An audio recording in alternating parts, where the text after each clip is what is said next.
Hi everyone, and welcome to our roundtable on scaling up your content game, the power of personalized localization.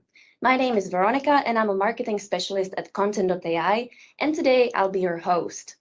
In today's roundtable, we'll discuss why personalization is a must-have to stay competitive, the indisputable benefits of localization in personalization, and how choosing the right tools can help businesses master personalization at scale.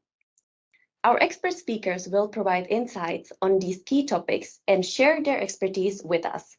So now, without further ado, let me introduce you to Senna Remeke, CEO at Kontent.ai, Sarah Basil, Product Director at XTM International, and our very own Alan Anderson, the Digital Transformation Director at Kontent.ai. So over the years, personalization has evolved in many ways and has become an integral part of our digital lives. What does personalization mean for you, Alan? For me, I'm a firm believer that personalization has become a term that's been hijacked over the years, mostly by marketing teams. And it's very much associated with target messaging on advertising portals to sell something. But for me, it's a lot more than that. It's actually about being able to deliver the right content to the right person in the right time, but also in the way that the individual wants to receive it. This isn't about relevant content anymore, but it's actually about accessibility and language barriers being broken down as well. Yeah. All right. So, Alan, and why do businesses need to invest in this? For me, I think we're seeing a lot of generic and inconsistent messaging or even field targeting, leading to consumers seeking out content from less than reliant sources. That could be Googling or finding incorrect information, which for us is actually starting to see people using more traditional channels such as call centers, sales staff, and social media. And for an organization that is profit centric, that's a massive cost to serve, which eats into the profit margins.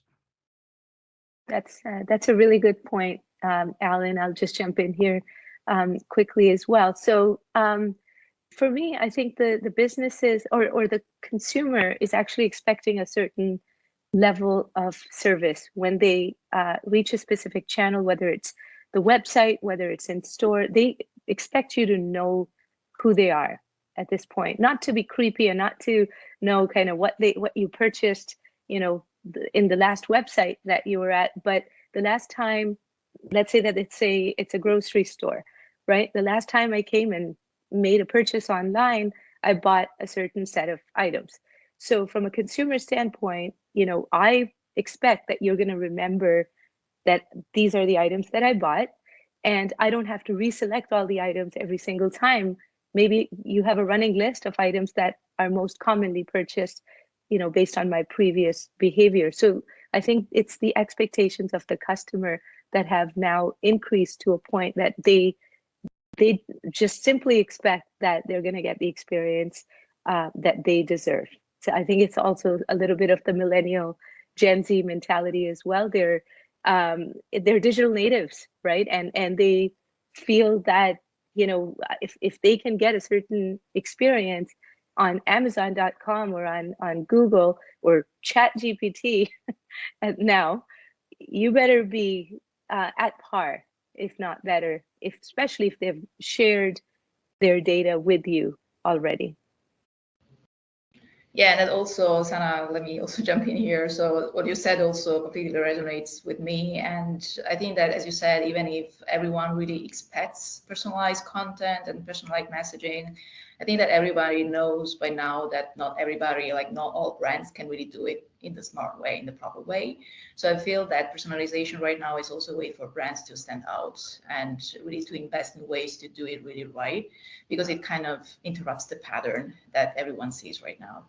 So I think it's a huge possibility. It's an investment. Definitely.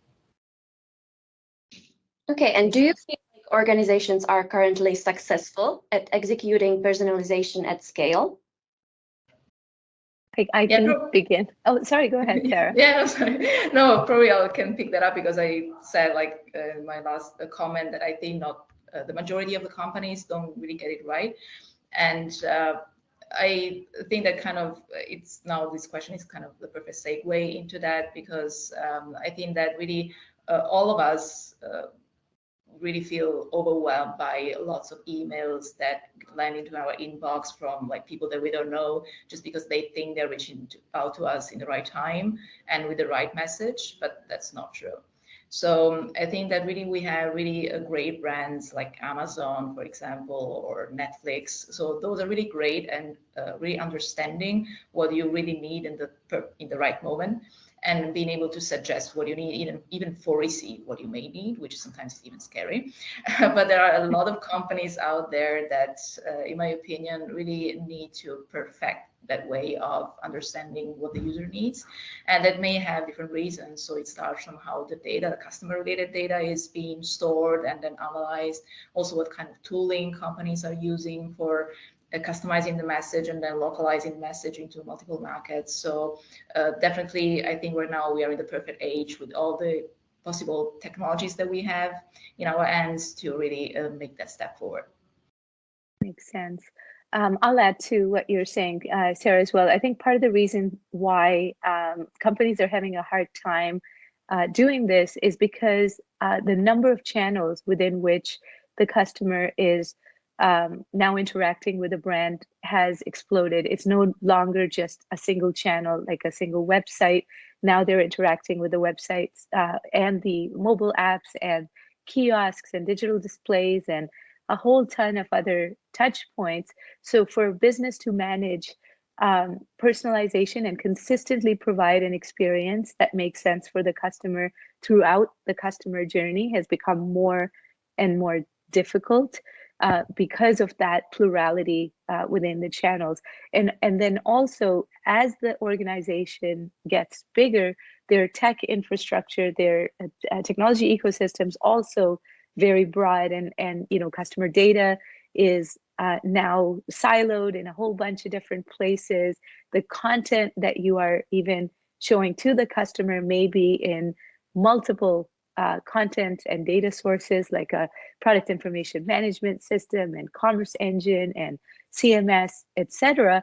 And then to add to all of that, when you start to you know, add on the idea of localization and different markets and different brands and different geographies, it just blows out the complexity to a whole different level. And that's when we start talking about personalization at scale. And it's just difficult. It's simply difficult for companies to do that if they don't have the right tooling to do it. Yeah, I would really agree with what you're both saying there. So what I'm seeing and what I've seen in the past is that personalization started off nice and easy. You know, you had a website, you had a mobile app, and you had one or two other touch points. And now digital touch points and obviously headless platforms like ourselves are executing more and more, which is fantastic. But organizations have so many different touch points they have to touch that they just aren't getting it fully right. I actually see this as a bit of a crossroads because, as you say, Sarah, especially since COVID, there's been some organizations and brands that haven't been able to engage within shops or with consumers in the way they used to. There's been a big shift to direct to consumer from organizations, but the ones that aren't doing it is they're gathering a lot of data, but they're not really executing on that data properly. The ones that are doing it well are the ones that have started to heavily invest in data scientists as a role. 5 years ago, I'd never heard of a data scientist in mainstream kind of orgs. Now they're really starting to invest in this to make data-driven decisioning. So it's kind of going back to our point. It's that market saturation of personalized messages. We now then lose the value of the messages that are being personalized because the data isn't being propagated enough. And we've seen that time and time again with retailers. And Sana used the example of the grocery store. I work with one during COVID, and yeah, just because someone bought steak doesn't mean they want to buy something else, or you know, and they buy a T-bone every weekend. You know, that's not the kind of the way of it. But that's when the organizations that are doing it well are the one that are taking that data and using it responsibly and properly. Right. Yeah, with that being said, I've read a report by Accenture that says that customers regard personalized engagement as their top priority. Even 91% of consumers are more likely to do business with organizations that provide relevant offers and recommendations. So having said that, implementing successful strategies can be challenging. Sana, what are the key challenges that businesses face when implementing personalization strategies, and how can they overcome them? Sure. So that's a loaded question, which is great. I like it. So lots of challenges, right? Like I mentioned before, multiple channels, multiple touch points. That's one.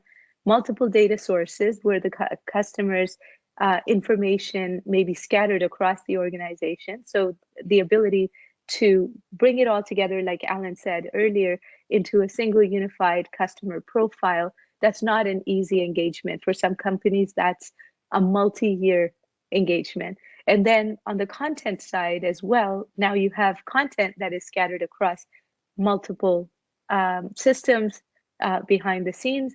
And then finally, multiple geographies and localization, which I believe is the core focus of today's discussion. That adds yet another order of difficulty, on top of all of this. So the way customers and brands have been implementing personalization so far, specifically within a headless environment, is that they would go into their CMS and they would essentially tag content with specific channels and specific customer segment tags, et cetera, et cetera. Now, that strategy of simply tagging the content at the core doesn't work for a couple of different reasons.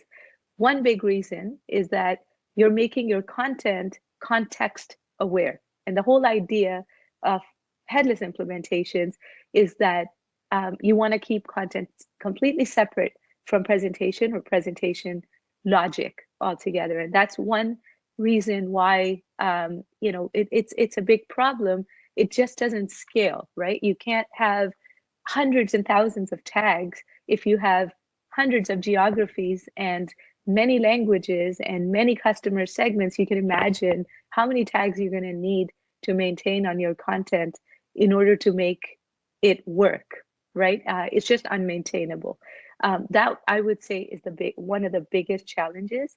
And I think that personalization also needs to be managed centrally for all channels, and for all backend systems that you need the content from to present to the customer. If you make one of the systems of record, such as a CMS, the core of personalization, you end up losing out on being able to personalize content from other sources. For example, if you have Cloudinary as your digital asset management system, if you have commerce tools as your commerce engine, and you need to personalize media and products and offers and promotions alongside content, then you can't do it all within one system of record as well.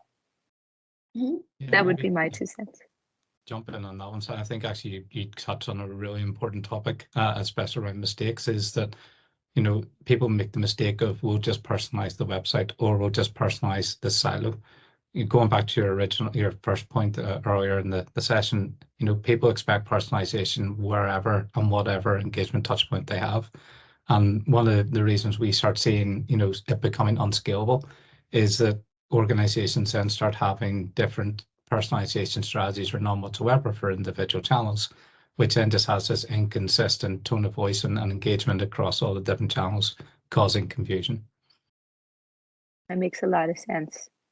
Definitely. And a lot of times what I'm also seeing with the customers that we're working with, who are now turning to Consia for personalization, is that they had started off implementing personalization and the business logic for who should see what content when and where, right in the front end code itself. So it was essentially hard coded by developers in the website front end code specifically, and business user did not have any control over it. So business user would literally just go to the developer and say, this is what I want, can you make it happen? And they would hard code that logic right inside the JavaScript framework that they are using to connect to the backend systems.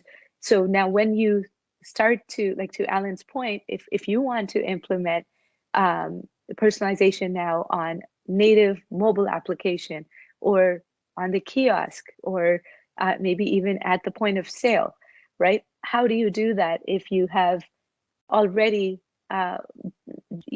basically limited yourself to a specific channel? You need to do it in a way that is shared across channels, or it's just not going to be consistent.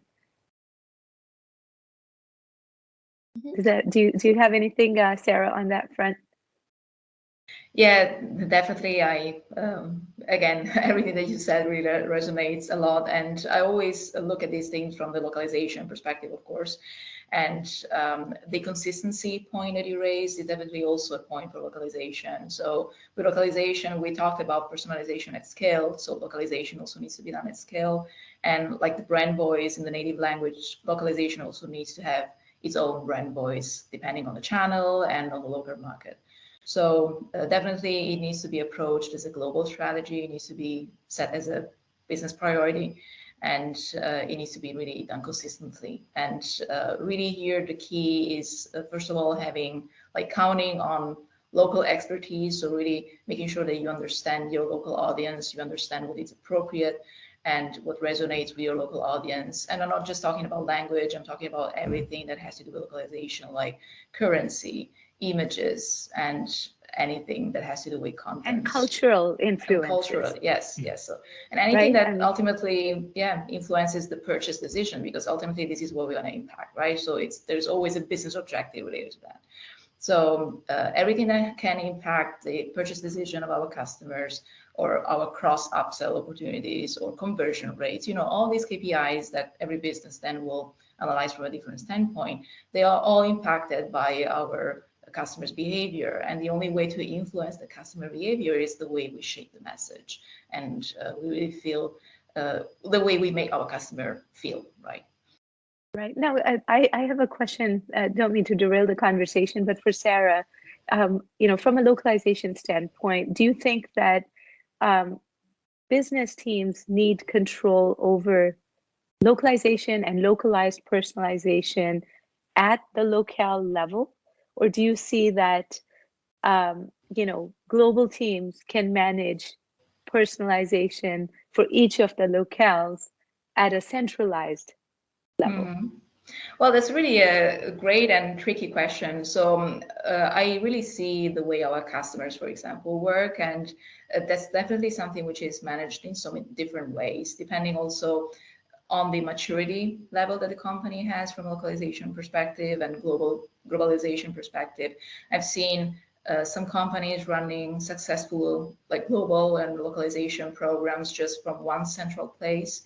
But I've seen also many companies that don't have really a central location. They really count a lot on their local branches expertise. So it really depends, I would say, on the company journey, the history of the company, that in my opinion always needs to be respected.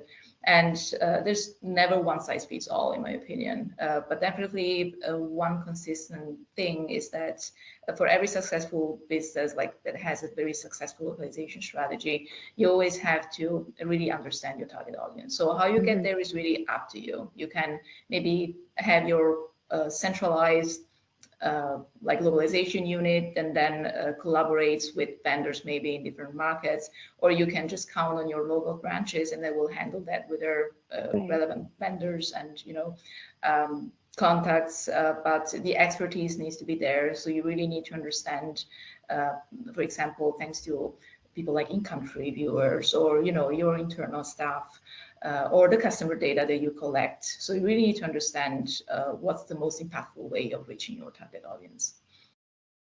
And that's actually a really important thing that we've started to see mature organizations do. It's the local knowledge. You can work within a global and what we would call global and local, or global local models for content areas you spoke about. But that local knowledge and the understanding, it's what brings it all together. And it's something we start seeing when you start to centralize too much, that you start to lose that.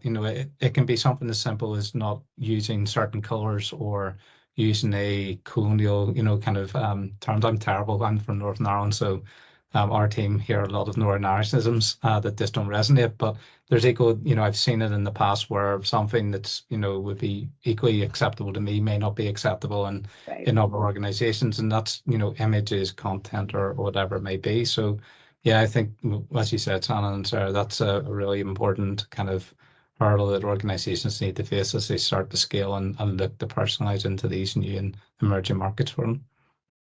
Right, and I think from a process standpoint, that makes sense. Depending on the organization, some will do all of this, content management and personalization management at the local level, and some will do it at the global level, and some will actually do a bit of a hybrid, right? There may be certain pages on the website or certain aspects of the overall experience that you're building that are common because you want that common element across the entire brand, but then you want to give control in certain specific parts of the experience to the local teams. So what that really then means is that the technology that they're using to make it all happen, both for content management, content translations, as well as content personalization, all three of those things have to be flexible enough that you allow for that sort of paradigm, right? Where both global and local teams can collaborate to provide the most relevant experience that resonates with the brand image, but also resonates with the customer's needs as well. And Alan, would you say that there is some kind of a best practice on how to integrate personalization and localization into a company's overall content strategy? Yeah, I think this is one we've all had experience on this call of. I think helping organizations realize, especially the difference between, headless and DXP is, everything goes into a DXP. It's the beginning and end of all data journeys, and then it orchestrates it wherever it needs to be. Whereas in the world that we're now living in, that's completely different, and it's something that we spend a lot of time talking to our clients about and actually asking them, does that content need to be in Kontent.ai? Does it need to be in another technology? Because as Sana said, decoupling that presentation there from the application means that we can be a little bit smarter and more scalable. Information like PIM, data doesn't necessarily need to come into our platform. It could be passed to the front end in a commerce instance. One of the things that, I always look at and where we see this successful, and hope everyone agrees with me in this one, is that it's when people get their data and integration strategy right. So what I'm talking about here is the content mastering, so where does a piece of content get mastered? Where in that business process does it get translated? And where do we apply the, the personalization variants to it? Because as Sana said, a lot of tagging can happen in each of our platforms. We can all do this incredibly well when we work together. But when you do something that's unscalable, then that's where it starts to kind of spiral out of control. Tags might start well, but then when you start hitting new countries, new locales, new personalizations, new personas, as you grow and grow, it becomes that little bit unscalable. That's where we're seeing, using Kontent.ai alongside a localization platform, like XTM, that works well because it's a single point of content truth that then gets passed to Kontent.ai to be that personalization conduit to each of the different channels. And I think it's a maturing of what used to be classed as the enterprise architect versus the solutions architect. I think it's making that hard decision of what goes on what platform and how is it orchestrated effectively. Makes a lot of sense. Yeah, I mean, I completely agree with you, Alan. I think you've nailed it on the head here. That it's really the orchestration of the data, customer data, the content in the right context that brings it all together. And all of the technologies that are involved have to be carefully orchestrated to provide the right experience to the customer in a very scalable fashion. Now, from one of the questions I had for you, Alan, was from a content modeling standpoint, I was looking into how our integration with Kontent.ai as well, and how exactly we did it, because I wasn't the one really involved in the actual integration, but I was asking the team, how exactly are we pulling the right content from Kontent.ai in this case? And what they told me is that you have a content type and you have various content items within the content type. And if you have localization in place, then you could essentially manage the different variations of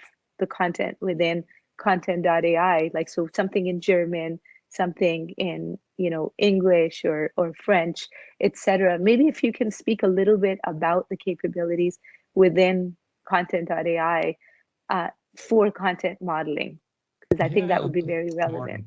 More than happy. I think that actually just breaks that point out that I made a little bit more there, which is that, a lot of people think around headless is all these three systems, just the three we're talking in particular, all act independently and aren't part of that. And, there's a lot of talk in the market around point-to-point connections and, connectors, and sometimes it doesn't make sense. And I keep saying this until I'm blue in the fence. Sometimes, a point-to-point connector can actually lead to a unscalable architecture. But this is actually a good example of where a point-to-point connector actually works well. So as you quite rightly say, the content model is core to what we do. A good scalable content model, which has been built to be resilient and structured, allows for integrations like XTM into our platform that when, and again, using our workflow, is that once a piece of content is ready in English, it can be passed to a French speaker or passed to an XTM to translate that content.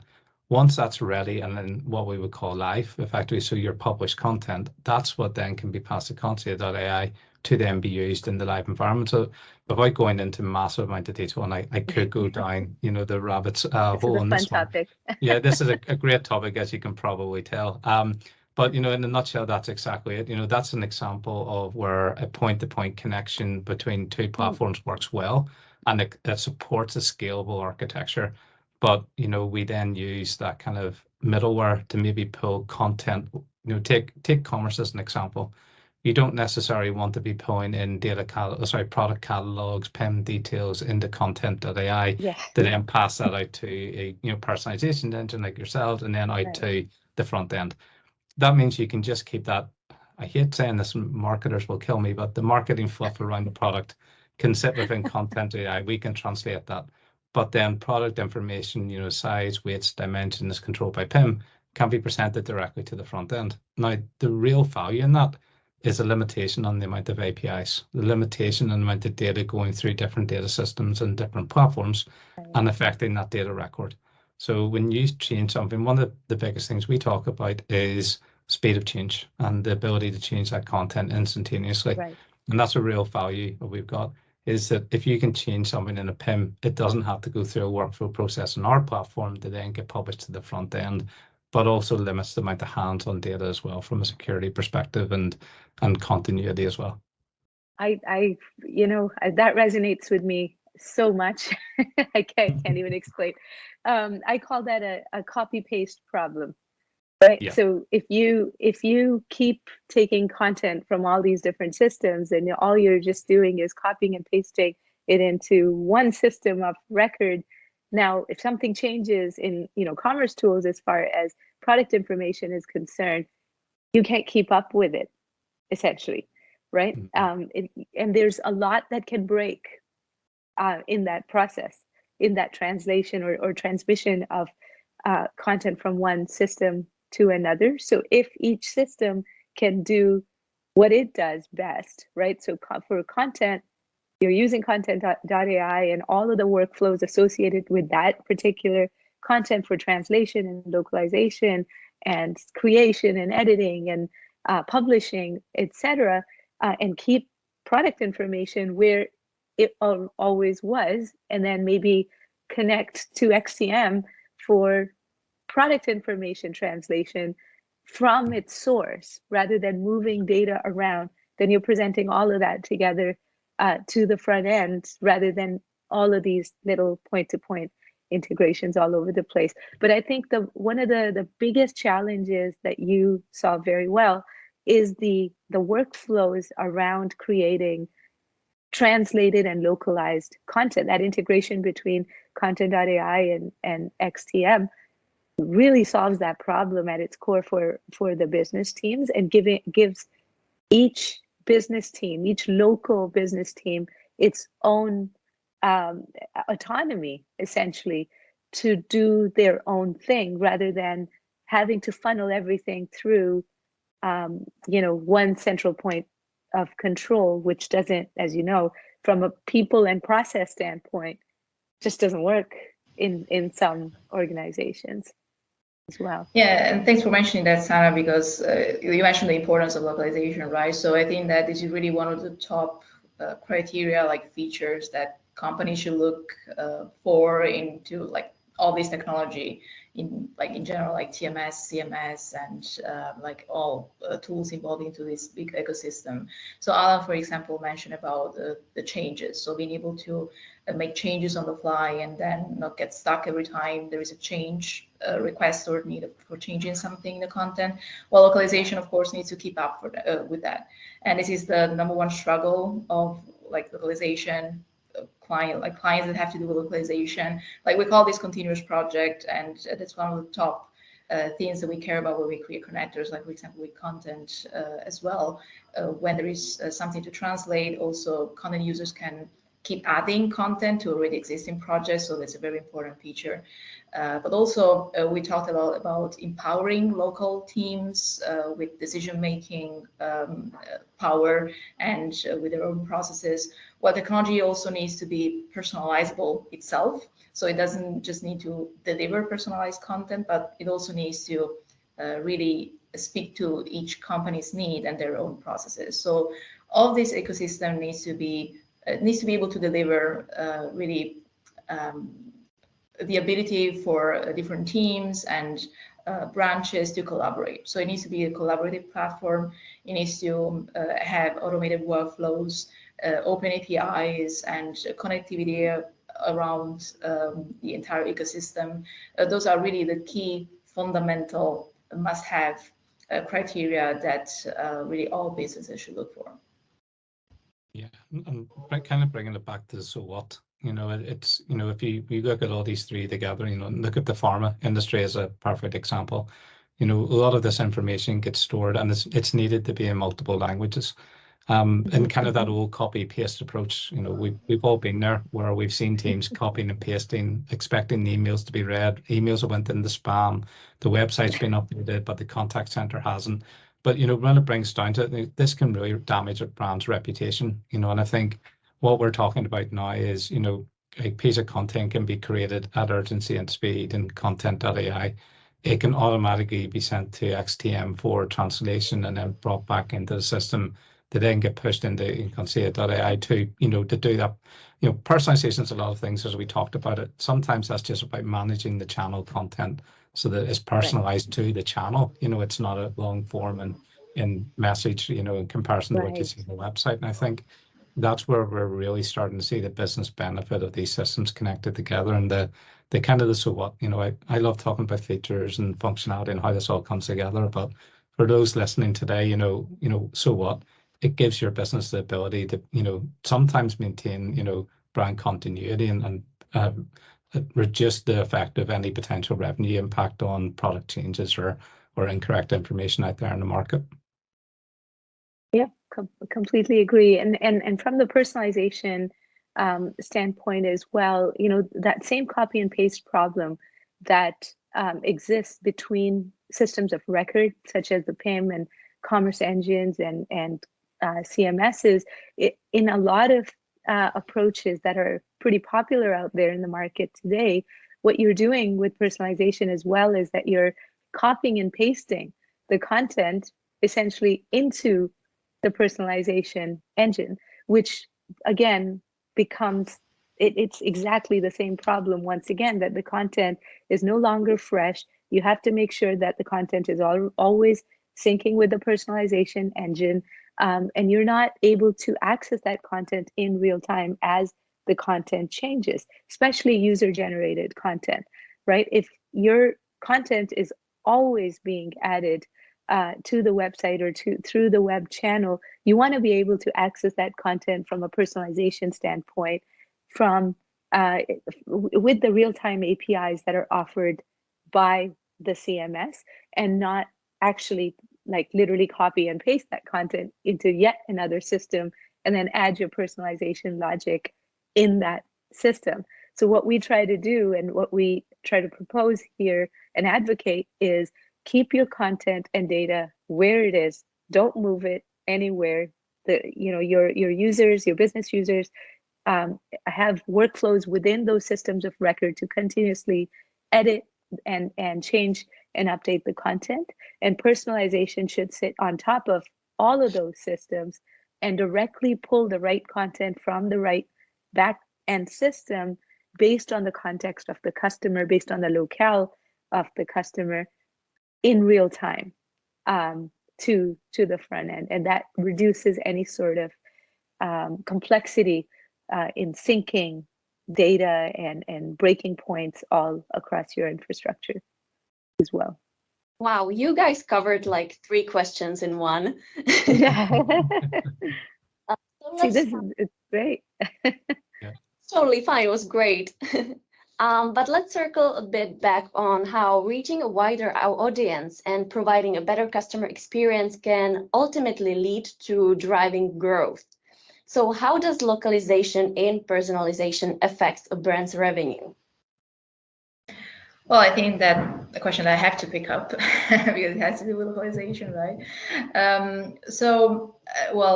Localization is just a must-have component of every successful personalization strategy.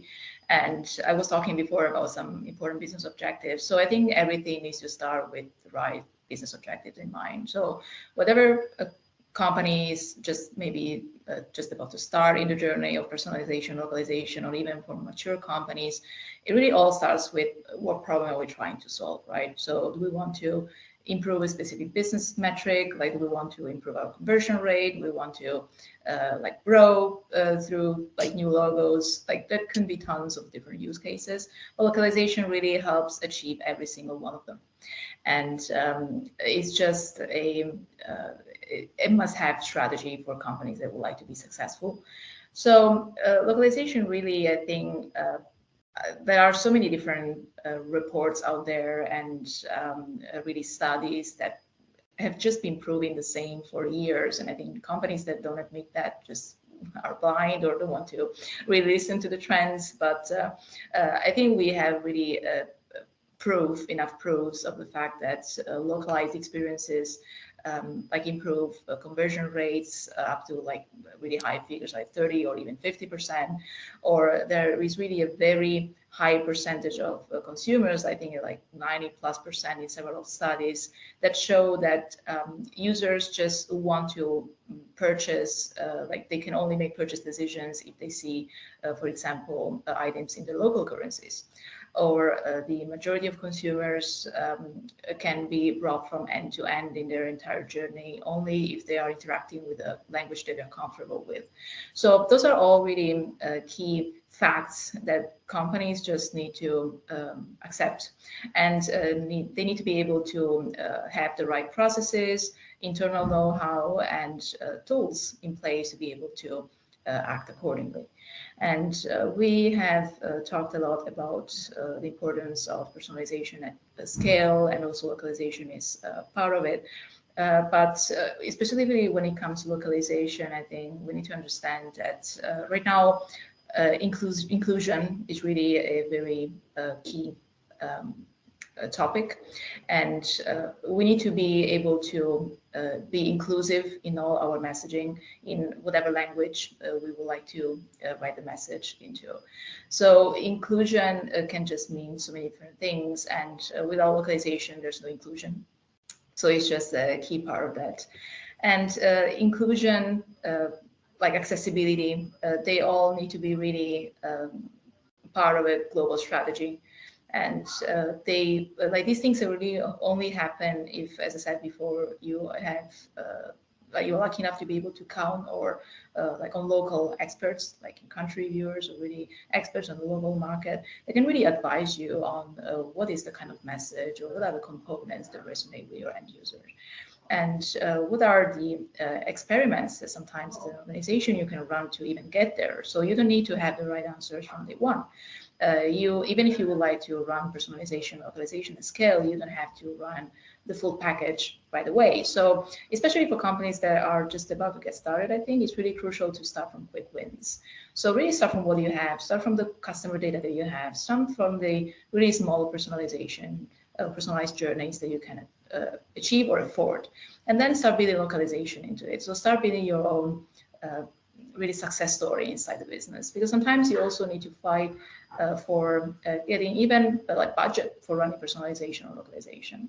So as a company, you really need to make sure that you find your sponsors in your business, right? And you need to be able to speak the language of like C-level people or your leadership team that needs to give you the budget to run all of this. So really start from quick wins, see what you have, and really try to be as creative as possible with what you have. And really start proving the ROI of personalization and localization, and start really making a story around it. So this is going to be much easier to scale up from there. And this is how I think successful companies run localization and personalization at scale ultimately. Yeah, Alan, Sana, do you have any other advice for companies that are just starting with localization and personalization? So how should they leverage?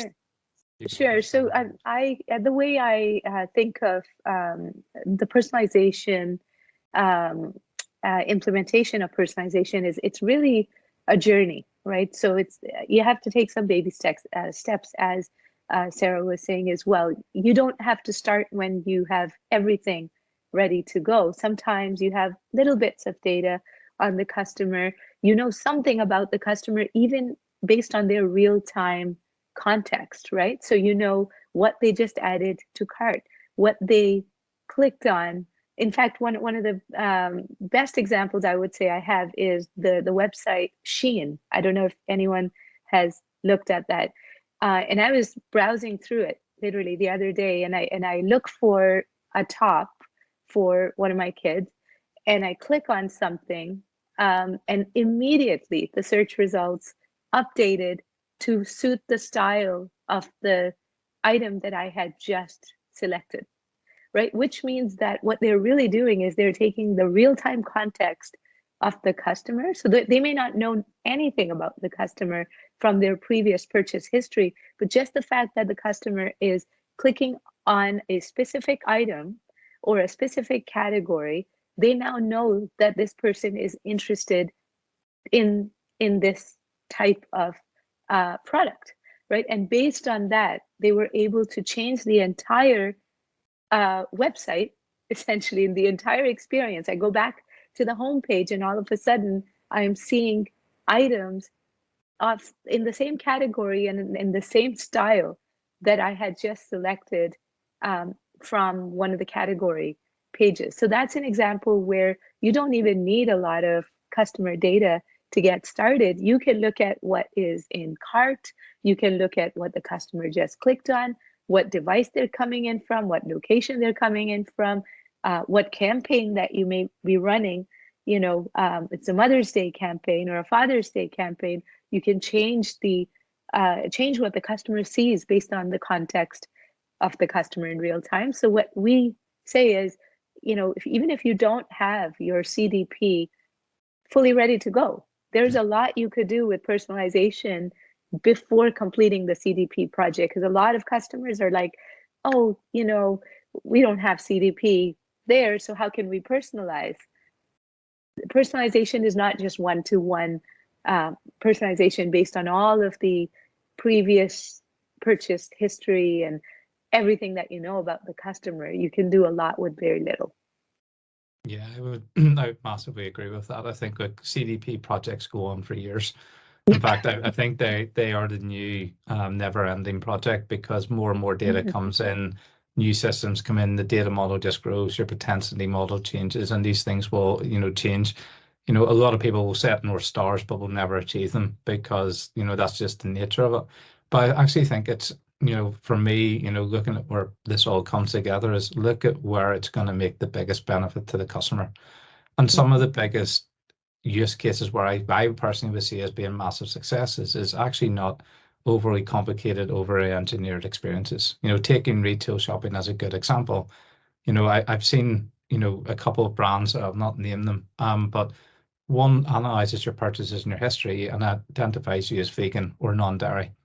And then instead of presenting, meat or dairy product, are presenting more relevant changes. Now that is picked up by either explicit, consent saying I am vegan or I'm, lactose intolerant, or, based on the propensity to buy, what they've been buying, the shopping carts, what they've bought on repeated service.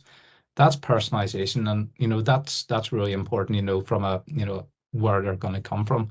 From a localization perspective, it's exactly the same thing. People will buy when they have confidence to buy. And I think that's, I think the crawl, walk, run is always the analogy we all use when talking about this. And I think it not, especially when there can be a lot of money spent and a lot of money wasted chasing, ideas and concepts. So I think, one of the things I've always said to people in this space is invest in data science. Drive towards data-driven decisioning, and I know it's quite easy to say that when, you have to have a return on investment, but if you can build your models right, there's a significant amount of saving long-term in an organization when you have the good foundations to grow your strategies. Cool. And Sana, you mentioned Shein. We can also mention Amazon, Nike, or for example, IKEA. Those are some businesses that offer localized version of their website. Can you think of any other examples of companies that have successfully leveraged the localization in personalization? Is that for me, or do you guys can take it as well? Sarah, maybe you want to take the next one. Yeah, well, thank you for giving me the floor. So yeah, I already mentioned before. So definitely, you already, Veronica mentioned like great names like Netflix, Amazon. I mean, I'm a really big fan of Amazon's personalization strategy in whatever language. So I'm also not an English native speaker, and I'm always amazed by their localization, but the impact that they can make through localized messaging. I can also mention Airbnb, for example. I think they also have a quite successful localization strategy, which was also built from a ground up and pretty much in-house. So I think they've been able to really reach great things and also to make a huge impact from a business perspective. Yeah, I would also really like to stress again, like Netflix. So I think their entire personalization strategy is great, and the way, I mean, the amount of localization that they perform is just huge, considering the volume that goes through Netflix. And I think that really is something that has been done successfully, really almost since the beginning, and that almost every consumer can see. So yeah, again, I think I'm a big fan of both Netflix and Amazon. And again, I will stress the importance of inclusive language here, because this is something that both brands, I think, do and get really right. So I've seen a lot of things going wrong with not inclusive language in the past. I think there has been quite a long time ago, actually, like famous English grocery store that was really called out in several press releases and articles for using non-inclusive slogans on their t-shirts. I think they were saying something like guys have big ideas, white girls have like big smiles or something. So this is really something that you need to be really, really careful with. And something will be inclusive in one language, but it will be completely not acceptable in a different language, or even in a different locale of the same language family. So you really need to make sure that you really are aware of these cultural nuances, and you really need to make sure that your entire technology ecosystem even enables you, empowers you to really spot these differences. So that's not something to be taken for granted. Definitely. Something just came to my mind as you were talking about, localizing based on the culture as well, not just the language itself. Like McDonald's is a great example of that. McDonald's in like Indonesia has this menu item called McRice, right? And that's what they will, feature on their local website, or if you go into their store, that's like the main menu item for them. But if you go to India, for instance, it's this. I think it was called Maharaja Mac, right? So, depending on where you go in the world, the menu itself is personalized for the customer. So they do have some of the same products, but some of the local products come to the top of the list, and are featured within the stores and within, on their mobile app, for instance, based on the cultural influences locally as well. So other brands like IKEA do a fairly good job at that. Nike, I would say, Spotify, right? All of the big brands, and really the challenge is, with limited resources, limited infrastructure, limited amount of money that some of the smaller brands have, how do you get as close to these larger monolithic brands out there that do it so well, right? Because they have millions of dollars to do what they do, right? And you want to be able to accomplish that in as little as possible.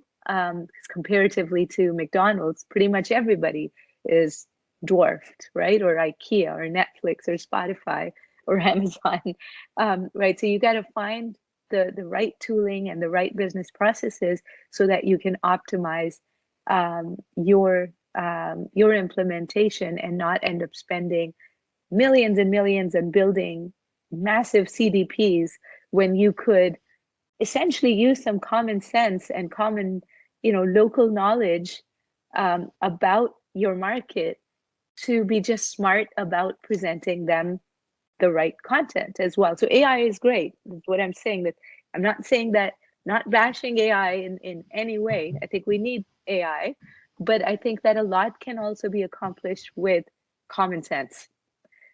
Which, if you could just implement common sense on various websites, that would, or various domains, I think that would be a very good starting point for personalization and localization. All right. Well, we covered a lot of ground today, and I think it's safe to say that implementing localization in personalization is definitely worth investing in. Thank you so much for having us. Thank you. All right. So now that we've heard from our speakers, it's time to answer your questions in our live Q&A session. And with that, I would like to welcome back Senna, Sarah, and Alan. Hi, who are surely eager to share more of their knowledge with you. So now, without further ado, let's jump to the first question. So we have a question from Jason here. So what do you guys think are the best practices for creating personalized and localized content that is engaging and effective? Sarah, what would you answer?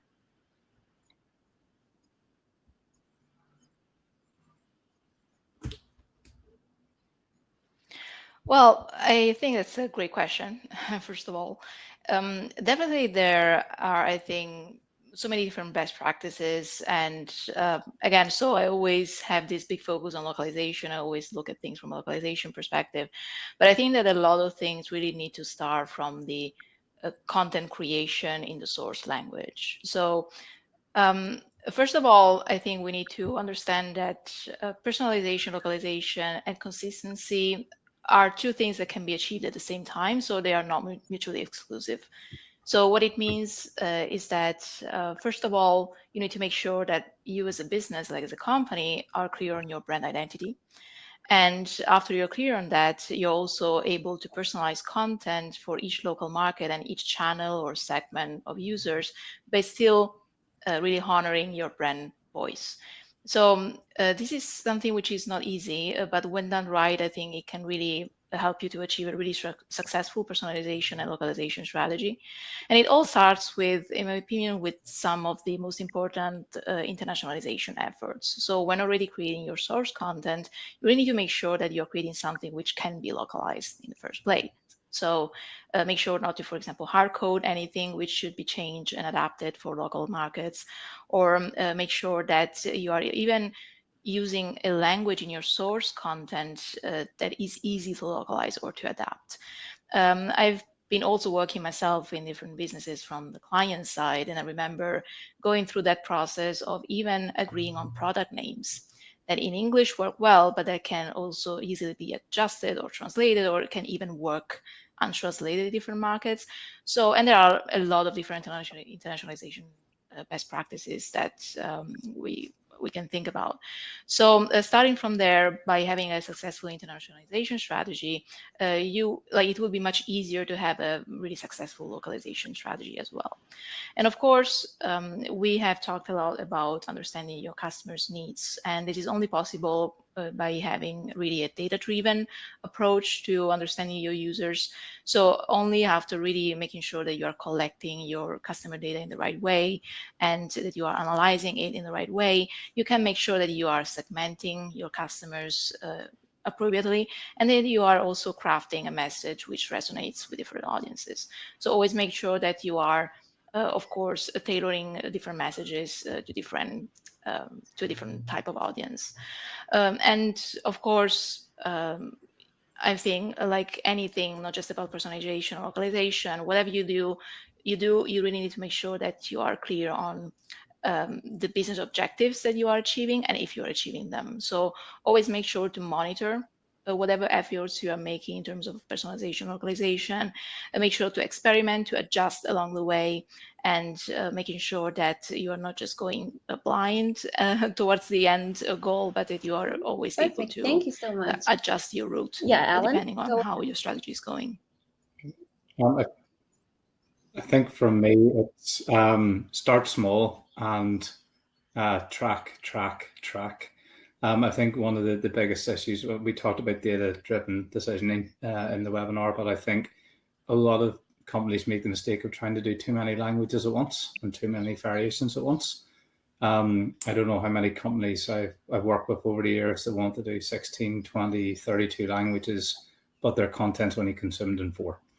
And the same with personalizations. They maybe have 5, 10, 15 different personas being targeted, but it only ever resonates with 3. So yeah, start small, build from there, and as I say, track. I guess I'll add a little something. I think between Sarah and Alan, we've covered a lot of ground already, but I would say that keeping in mind omni-channel implementation, especially if you're a company that serves the customers in a whole bunch of different touch points, data modeling is extremely important in implementing personalization and localization the right way, right from the CMS itself. If you don't have a CMS that is going to allow you to model the data in the right way, such as a headless CMS, which is presentation agnostic, something like Kontent.ai, it's very difficult to make this successful, this initiative successful for different types of channels and initiatives. And also what I would add is a lot of companies make a mistake of connecting their content to presentation directly by tagging all of the content directly in the CMS for all the different channels and touch points and different languages, etc. Instead, all of that logic around personalization and localization should really be centralized for all of your channels as well. That means that it shouldn't be done within the CMS, but a layer on top. Okay, great. We have time for one more question. So where should company that wants to do personalization with their composable stack start?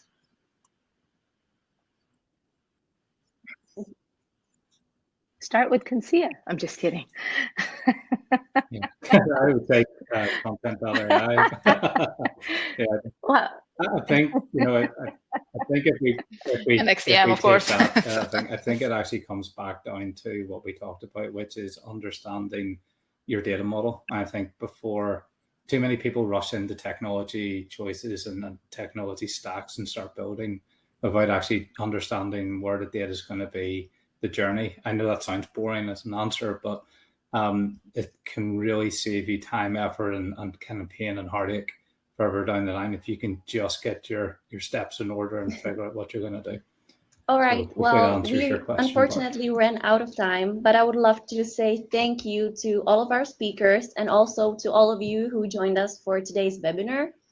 And for sure, continue with discussion about personalization on social media, and stay tuned for our other webinars and events. We'll be looking forward to meeting you there soon. Bye.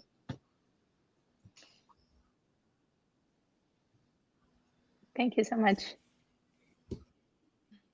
Okay. Thank you. Bye.